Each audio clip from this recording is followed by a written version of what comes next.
we are seeing Texas as a 4-point favorite and a total of 150.5. And this is a whopper of a total that I am going to be taking a look at the under. And keep in mind, I am doing this probably within 3 minutes of this number being posted. And I have seen this many, many times with these DraftKings openers.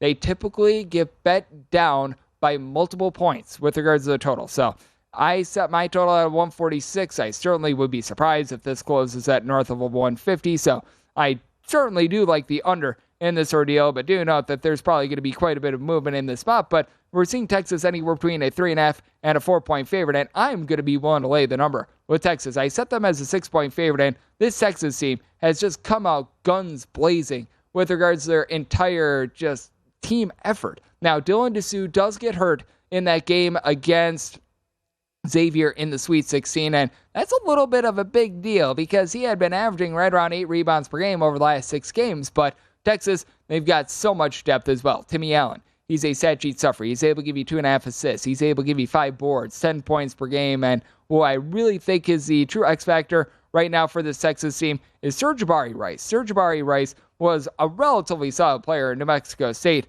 last season. Got off to a little bit of a slow start to the season, but he has really been the Robin to the Batman of this team and Marcus Carr. And Carr has been able to shoot in the high 30s from 3-point range. He gives out right around 4 assists, 16-plus points per contest. But this is with the Xavier game excluded because that game literally just went final. But you take a look at his numbers coming into Friday from January 28th on, and January 28th utilized because that's the SEC versus Big 12 Challenge.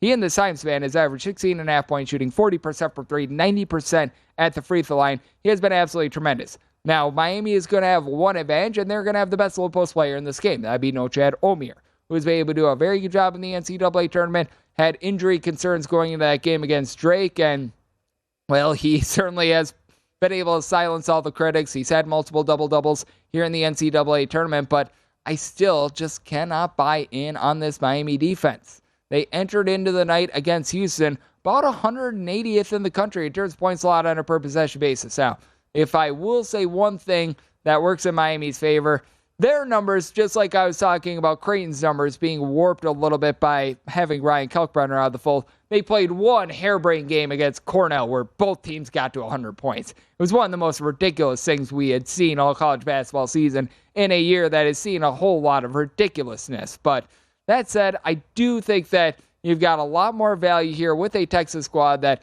they've really reined it in with their defense. 70 points of fear surrendered in each of their last 7 games. I do think that they are going to be able to do a nice lockdown job with this Miami team, a Miami team that they just aren't generating the same amount of turnovers that they did when they made the Elite Eight last season, as they came into their game against Houston right around 170th in the country in terms of turnovers forced on a per-possession basis.